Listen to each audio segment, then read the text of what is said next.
Bonjour, bonsoir, chers internautes. Vous êtes bien sur Conquérant TV. L'émission, c'est Conquérant Show. Conquérant Show est une émission qui a pour but de valoriser les activités de la chapelle des Conquérants et de ses membres.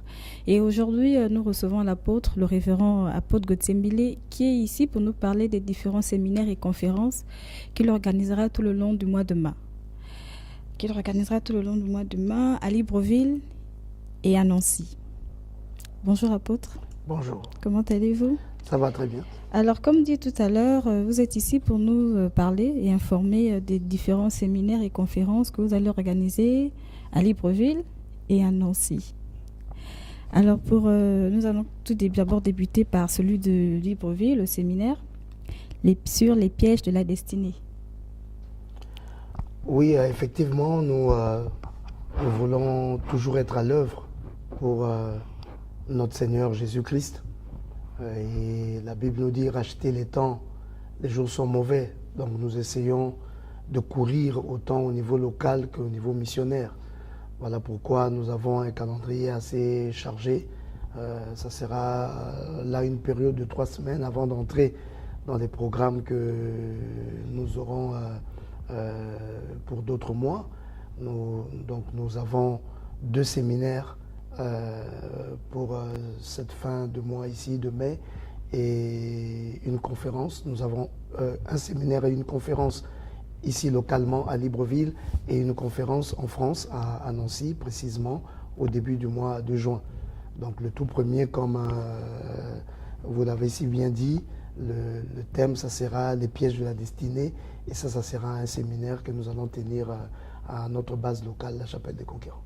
Alors, apôtre, pour pouvoir motiver certaines personnes à venir assister et bien beaucoup d'autres, nous avons un peu des questions à vous poser un peu sur différents thèmes, sur les 4 thèmes les 3 thèmes, excusez-moi, que vous allez évoquer pendant vos conférences. Les pièges de la destinée, apôtre. Le thème de ce séminaire n'est-il pas contradictoire dans la mesure où la parole de Dieu nous dit « Tout concourt au bien de ceux qui aiment Dieu ». Et même que l'œuvre que le Seigneur a commencée, lui-même l'emmènera à l'aboutissement. À la lumière de ces versets, comment peut-on être piégé si Dieu veille personnellement sur nos vies? Quand dans la parole de Dieu, on dit toute chose concourt au bien de ceux qui aiment Dieu, on fait d'abord allusion à différents événements qui viennent dans la vie de l'homme, qui peuvent être des événements heureux ou des événements malheureux. Derrière chaque événement, Dieu sortira toujours un plan. Mais il est très important de savoir que tout ce qui nous arrive n'est pas nécessairement programmé par l'Éternel. Il y a des choses qui nous arrivent qui sont dues à notre comportement parce que Dieu a mis dans l'homme la liberté de décision, communément appelé le libre arbitre, qui fait en sorte que l'homme a des choix devant sa vie. Et par rapport à certains choix que nous pouvons faire, nous pouvons nous retrouver dans des situations, là on parle des pièges, des situations compliquées par rapport aux choix. Certes, l'Éternel utilisera même nos déviations pour essayer de nous ramener sur le chemin et nous donner une leçon. C'est pourquoi ça rejoindra la parole, toute chose concourt au bien. Quel sera le bien? Le bien, ça sera la leçon que nous aurons tirée du piège dans lequel nous nous sommes enfoncés, parce qu'un piège, effectivement, ça veut dire qu'il y a des choses qui ne marcheront pas parce que nous sommes coincés. Et si nous arrivons à tirer la leçon de ce piège-là, c'est ça là qui va concourir à notre bien, parce que ça va nous permettre de mieux tracer notre parcours pour le lendemain. Donc il y a cette partie, il y a des événements de notre vie qui sont la conséquence de nos choix, qui sont la conséquence de ce que nous-mêmes nous avons fait. Voilà. Apôtre, est-ce que ces différents pièges, ces différents choix que nous faisons de notre vie, est-ce que ces différents pièges ne viennent pas force de Dieu pour nous donner aussi des leçons? Est-ce que c'est forcément nos choix à nous? Ça vient pas forcément, ça peut pas aussi venir de Dieu pour essayer de nous faire comprendre, nous donner des leçons? Pas du tout. Étant donné qu'on dit que Dieu sait, il connaît tout. Donc, dans la marche avec le Seigneur, il faut toujours savoir qu'il y a des choses que Dieu met devant nous. Dieu peut mettre des épreuves pour nous former. Mais il ne faut pas ignorer que Dieu, quand il a créé l'homme, il lui a donné le libre arbitre. en ayant le libre arbitre, l'homme a des choix qui n'ont rien à voir avec ce que Dieu a préparé de mettre devant lui. C'est lui qui part provoquer ça. Je vais lire par exemple un texte dans le livre de Juges. Le livre de Juges, je ne vais pas enseigner dans l'émission, mais pour argumenter, dans le livre de Juges, au chapitre 1, si je lis à partir du verset Juges chapitre 2, à partir du verset 1, un envoyé de l'Éternel monta de Gilgal à Bokim et dit, je vous ai fait monter hors d'Égypte et je vous ai amené dans le pays que j'ai juré à vos pères de vous donner. J'ai dit, jamais je ne romprai mon alliance avec vous. Et vous ne traiterez point d'alliance avec les habitants de ce pays. Vous renverserez leurs autels. Mais vous n'avez pas obéi à ma voix. Dieu a dit, ils n'ont pas obéi à sa voix. Et dit, pourquoi avez-vous fait cela? J'ai dit alors, je ne les chasserai point devant vous, mais ils seront à vos côtés et leurs dieux vous seront un piège. C'est là. Dieu leur a dit, renverser les autels. C'est eux, dans leur décision propre, au lieu d'obéir à la voix de Dieu, parce que Dieu a donné la liberté de la décision, comme Adam et Ève avaient la liberté de désobéir à ce que Dieu leur avait donné, qui nous a conduits dans le chemin du péché.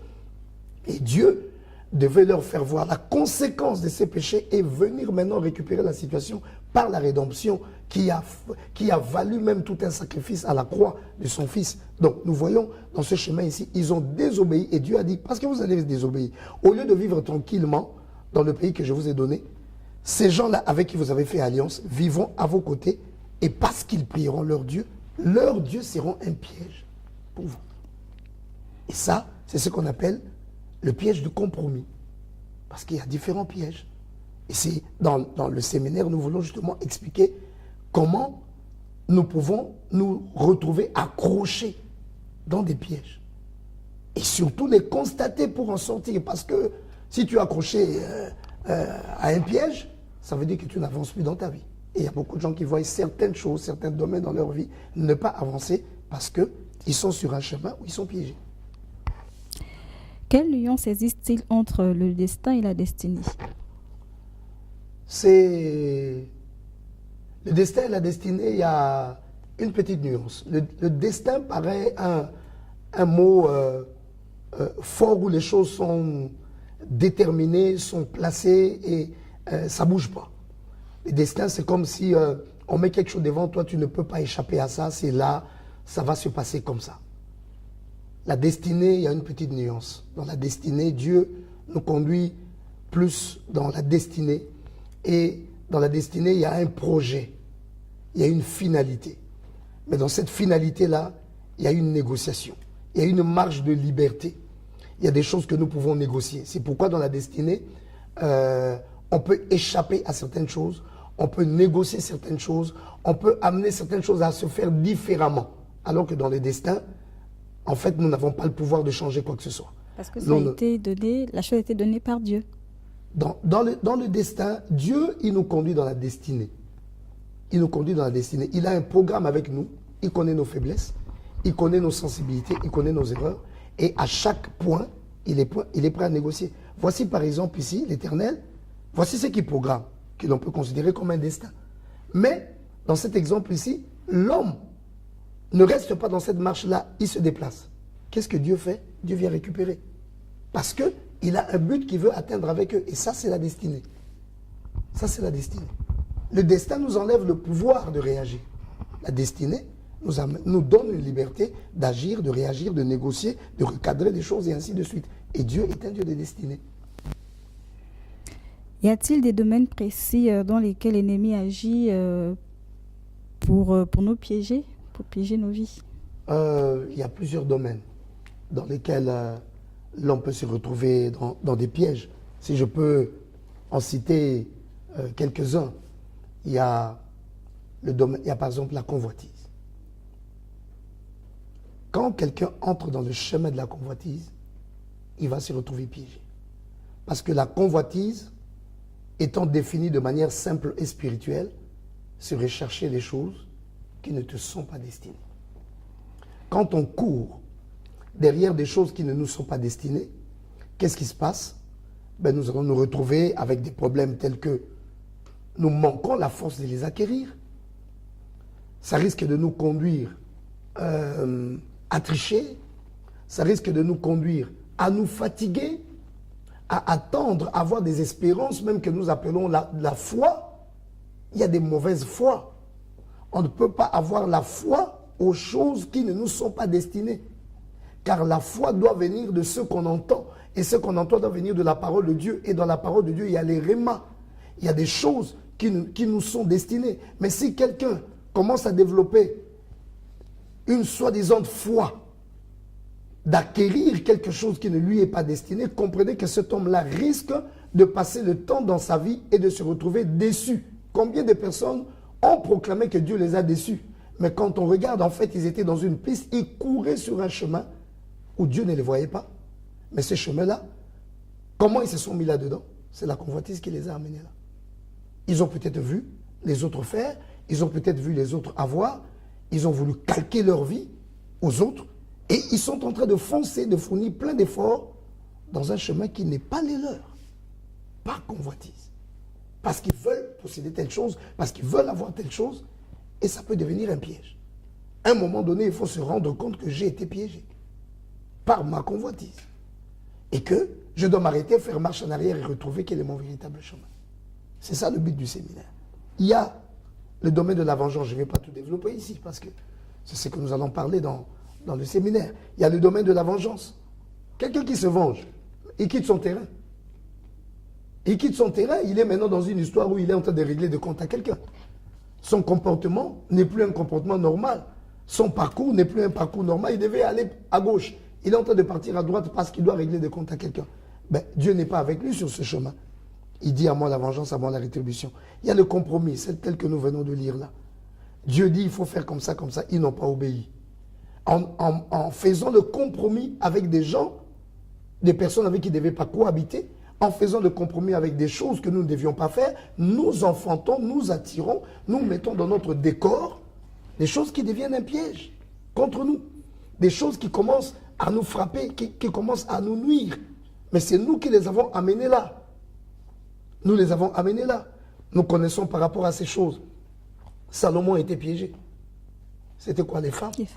Les femmes il était bien averti, son papa l'avait averti, mais il n'a pas écouté. Il a pris des femmes qui invoquaient d'autres dieux, mais ces femmes-là ont amené leur dieu, et Salomon s'est retrouvé dans ce piège-là. Ce qui a valu que le royaume soit brisé après lui. Donc, il y avait un piège. Il y a la peur. La peur qui peut être un piège. La peur te fait fuir les défis que tu dois affronter. Mais quand tu fuis ça, le chemin que tu prends, c'est quel chemin? Tu es piégé. Tu es piégé. Tu as voulu le chemin de la facilité t'a piégé. Parce que tu te retrouves, il y a plein de choses qui viennent, qui sont programmées dans ta vie, qui sont en train de venir. Tu n'as pas pu acquérir les équipements qu'il te fallait parce que tu as fui des défis. Tu as fui des choses que tu devais affronter. La peur. Il y a l'acharnement. Quelqu'un qui est acharné. On voit des fois, moi je suis pasteur, nous recevons des fois des sœurs qui viennent en matière de mariage. Elle est acharnée, elle te dit que c'est cet homme-là, vous allez être obligé à faire des prières et des jeûnes pour quelque chose où vous sentez que ce n'est pas le chemin. Mais elle est acharnée. Et dans l'acharnement, elle peut jouer à des techniques, à des choses pour, je ne sais pas quoi, maîtriser une personne d'une manière ou d'une autre. Mais bon, ça fait le temps que ça va faire. Après quelques mois ou après une année, on sent que Dieu n'est pas dans cette affaire-là et ça crée des malheurs. Mais la personne veut encore rester là-bas, il faut se battre, on n'arrache pas n'importe quoi. Il faut arracher, il faut tirer, il faut ceci, il faut cela, il faut persévérer. On ne persévère pas dans la bêtise. Mais quand on est dans l'acharnement, on va chercher à persévérer et ne pas se rendre compte que là, je suis dans la bêtise. Ne pas se rendre compte que là, je suis dans l'erreur. C'est pas dû à un manque c'est pas dû à un manque de connaissances ou... Un manque de connaissances, un manque de discernement. Justement, quand on va donner les éléments qui permettent de diagnostiquer qu'on est piégé, quelqu'un pourra se rendre compte que, ah, là, je crois que, là, je m'acharne. On peut s'acharner pour un projet. Dieu ne nous voit pas là. On peut s'acharner pour un travail. Il y a des gens qui pleurent, qui jeûnent, qui prient, parce qu'ils veulent travailler à la fonction publique. Dieu veut faire de toi un homme d'affaires. Et tu vas t'acharner, tu t'acharnes, mais il y a des fois des signes. Ce n'est pas nécessairement le diable. L'apôtre Paul qui voulait entrer en Asie, ce n'est pas le diable qui l'a bloqué. Non. Le Saint-Esprit l'empêcha d'y aller, ce n'était pas son terrain. Mais s'il s'acharnait, il allait entrer. L'acharnement nous conduit dans des volontés permissives. Et nous connaissons que la gloire de Dieu ne se révèle pas dans une volonté permissive. Au contraire, c'est des malheurs qui viennent. On dit c'est la bénédiction de l'Éternel qui enrichit ses faits sous d'aucun chagrin. Mais il y a des choses dans lesquelles nous entrons par acharnement et qui créent dans notre vie des tristesses. On commence à regretter, mais on a perdu 20 ans dans une histoire où on s'est acharné. On a quel âge pour tout refaire? Voilà. Donc, il y a l'acharnement, il y a l'aigreur. L'aigreur, ça t'amène à étouffer la force de ton action et ça t'amène de négocier ta vie à la baisse. Quand tu es aigri, tu perds la force. Quand tu es aigri, tu murmures tellement au-dedans de toi que là où tu pouvais avoir l'enthousiasme de négocier ta vie sur un sentier de grandeur, tu commences à négocier ta vie dans la bassesse. Il y a beaucoup de choses. Il y a beaucoup de choses qu'on peut parler. J'ai parlé de l'aigreur. Il y a la mauvaise connaissance, le mauvais levain. Le mauvais levain. Quand tu écoutes des mauvaises nouvelles, quand tu écoutes des paroles qui n'ont rien à voir avec le Dieu qui te conduit dans des victoires, dans l'élévation, ces paroles-là, comme Jésus-Christ disait, méfiez-vous du levain des pharisiens, parce que ces levains-là, ça entre en toi, ça devient un credo en toi, ça devient une conviction, une fausse conviction en toi qui commence à canaliser ta vie. C'est donc un faux enseignement. Tu es piégé. Tu es piégé. Et c'est pourquoi la Bible dit, vous connaîtrez la vérité vous affranchira. Parce que quelqu'un peut se retrouver esclave de l'enseignement. Et il commence à retrouver, à guider sa vie dans des sentiers qui n'ont rien à voir avec les promesses que l'Éternel a libérées sur lui. Apôtre Gauthier, à quel niveau ces pièges peuvent se manifester dans nos vies? À tous les niveaux. C'est vraiment, nous parlons là de notre destinée. C'est-à-dire tous les domaines de notre vie. Ça dépend de la nature du piège, de la manière dont ça se fait. Et donc, à tous les niveaux, ça peut se manifester. Regarde, nous avons lu ce petit exemple de ce peuple qui a désobéi. Ça a pris le temps que ça pouvait prendre. Mais maintenant, Dieu leur apparaît pour leur dire que ce peuple qui ne devait pas être avec vous, vous devez être libre sur votre territoire. Maintenant, moi, je change ma décision. Je les garderai avec vous. Mais parce qu'ils seront avec vous, ils serviront leur Dieu. Donc, vous avez ajouté une tentation en plus autour de vous. Votre atmosphère ne sera pas si pure que ça. Parce qu'il y aura d'autres dieux qui seront invoqués non loin de vous. Alors ces gens-là, dans leur parcours, dans leur vie, ils se retrouvent dans des combats. Leur ciel n'est pas ouvert pour invoquer leur Dieu parce que leur ciel est pollué par des autels d'autres dieux qui sont là. Mais qui a causé ça? Eux-mêmes. Ils se sont retrouvés dans un piège. Et ça peut se manifester dans leur vie économique, ça peut se manifester dans leur vie sentimentale, ça peut se manifester. Ils vont se retrouver à épouser des femmes qui s'inclinent devant des dieux étrangers. Et ils vont faire des enfants qui seront des enfants hybrides. Mais, pasteur, et ainsi de suite. À ce niveau, qu'est-ce qu'on peut faire pour revenir sur le chemin de notre destinée? C'est le but justement du séminaire. Nous allons amener les gens à comprendre déjà les différents points qui peuvent amener quelqu'un à être piégé, les symptômes qui permettent à déceler que dans ma vie, ce que je vis là, ça peut être un piège. Et après, nous allons montrer par le Saint-Esprit, par Jésus-Christ, comment est-ce qu'on peut sortir de ces pièges-là, par la prière, par la délivrance, par la prise de conscience, et retrouver un chemin nouveau avec une onction nouvelle pour marcher avec Christ sur les sentiers qui te sont réservés. Et là, en un rien de temps, tu vois la vie redécoller, des signes de Dieu se manifester. Apôtre, les jours du séminaire, l'heure? Je crois que nous commençons le séminaire mardi, c'est quelle date encore? Le 17. Mardi 17. Et nous allons commencer à partir de 18h, donc on sera là mardi 17, mercredi 18, jeudi 19, vendredi 20. Nous allons terminer cela dimanche. Dimanche, ça sera le matin. Dans la semaine, nous travaillerons à partir de 18h. Dimanche, ça sera notre culte du matin à partir de 8h. C'est là que nous allons tout clôturer avec une bonne prière d'action de grâce et d'onction. Et ça sera un séminaire à la fois d'enseignement, de délivrance, de remise au point de certaines choses et d'affectation de la puissance de Dieu. Voilà, chers internautes, le séminaire sur le piège de la destinée, c'est le 17, le 18, le 19, le 20, à 18h30 à la chapelle des Conquérants et le 22, dimanche, à partir de 8h30. C'était la première partie de notre émission. Nous revenons donc peu pour la deuxième partie avec la conférence, les deux autres conférences de la Les cieux proclament la gloire du ressuscité. Rien n'est égal à la beauté du Seigneur. À jamais il sera l'agneau sur le trône. Je fléchis le genou pour l'adorer lui seul.